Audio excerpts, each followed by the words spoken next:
കോഴിക്കോട് സ്വദേശി ദീപക് ജീവനൊടുക്കിയ കേസിൽ അറസ്റ്റിലായ ശേഷമുള്ള പ്രതി ഷിംജിതിയുടെ പരാതി ആരുടെ ബുദ്ധിയാണ്? പ്രതിയെ രക്ഷിക്കാനുള്ള നീക്കമാണോ പോലീസ് നടത്തുന്നത്?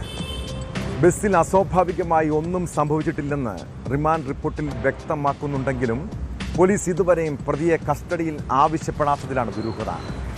അതിനിടെ കേസിൽ റിമാൻഡിൽ കഴിയുന്ന പ്രതി ഷിംജിതിയുടെ ജാമ്യാപേക്ഷ കോടതി ശനിയാഴ്ച പരിഗണിക്കും. കേസിൽ കൂടുതൽ ചോദ്യം ചെയ്യാനും തെളിവ് ശേഖരണത്തിനുമായി പോലീസ് കസ്റ്റഡി അപേക്ഷയും നൽകിയേക്കുമെന്നാണ് സൂചന.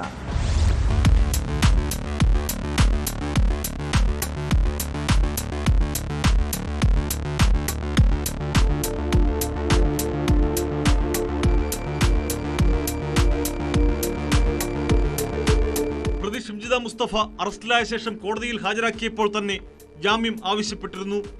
എന്നാൽ പോലീസ് റിപ്പോർട്ട് ലഭിച്ച ശേഷം പരിഗണിക്കാനായി ജാമ്യാപേക്ഷ മാറ്റുകയായിരുന്നു. അന്വേഷണത്തിന്റെ ആദ്യഘട്ടം പൂർത്തിയായെങ്കിലും തെളിവ് ശേഖരണമടക്കമുള്ള നടപടികൾക്കായി പോലീസ് കസ്റ്റഡി ആവശ്യപ്പെട്ടേക്കും. പ്രതിക്കുള്ള സുരക്ഷാ ഭീഷണിയടക്കം ചൂണ്ടിക്കാട്ടി പ്രോസിക്യൂഷൻ ജാമ്യാപേക്ഷയെ എതിർക്കും. ബസ്സിൽ വെച്ച് ലൈംഗികാതിക്രമം നേരിട്ടുവെന്ന ഷിംജിതയുടെ ആരോപണം തള്ളി റിമാൻഡ് റിപ്പോർട്ട് പുറത്തുവന്നിരുന്നു.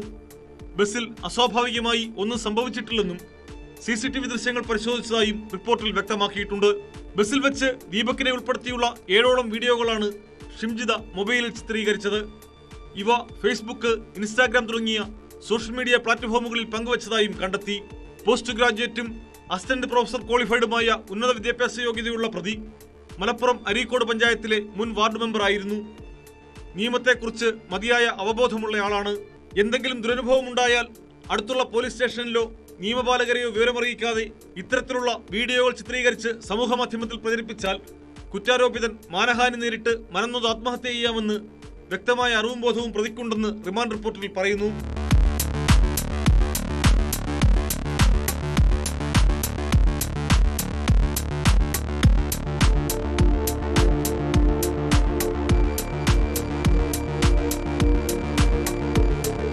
ദുരനുഭവം നേരിട്ടെന്ന് പറയുന്ന പ്രതി താമസിക്കുന്ന വടകരയിലോ സംഭവം നടന്നുവെന്ന് പറയുന്ന പയ്യന്നൂർ പോലീസ് സ്റ്റേഷനിലോ ഇതുമായി ബന്ധപ്പെട്ട് പരാതി നൽകിയിരുന്നില്ല. കണ്ണൂരിലേക്കുള്ള യാത്രയിൽ ബസ്സിൽ വെച്ച് കോഴിക്കോട് ഗോവിന്ദപുരം സ്വദേശി ദീപക് അപമര്യാദയായി പെരുമാറിയെന്നായിരുന്നു വീഡിയോ സഹിതം ഷിംജിത മുസ്തഫ സമൂഹമാധ്യമത്തിൽ ആരോപണം ഉന്നയിച്ചത്. വീഡിയോ വ്യാപകമായി പ്രചരിക്കുകയും ദീപക്കിനെതിരെ വ്യാപക സൈബർ ആക്രമണം നടക്കുകയും ചെയ്തു. ഇതിനു പിന്നാലെ ദീപക് മാനസികമായി തളരുകയും ഞായറാഴ്ച വീട്ടിൽ മരിച്ച നിലയിൽ കണ്ടെത്തുകയുമായിരുന്നു. ദീപകിന്റെ കുടുംബത്തിന്റെ പരാതിയിലാണ് ഷിംജിതയ്ക്കെതിരെ കേസെടുത്തത്. ബസ്സിൽ വെച്ച് ഒരാൾ ലൈംഗികാതിക്രമം നടത്തിയെന്ന് ചൂണ്ടിക്കാട്ടി ഷിംജിതയും പയ്യന്നൂർ പോലീസിൽ പരാതി നൽകിയിട്ടുണ്ട്.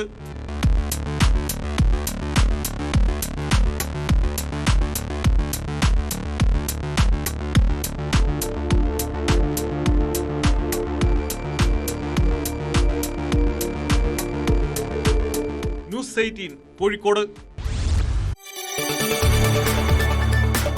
കൂടുതൽ വാർത്തകൾക്ക് news 18 Keralam YouTube channel subscribe ചെയ്യുക.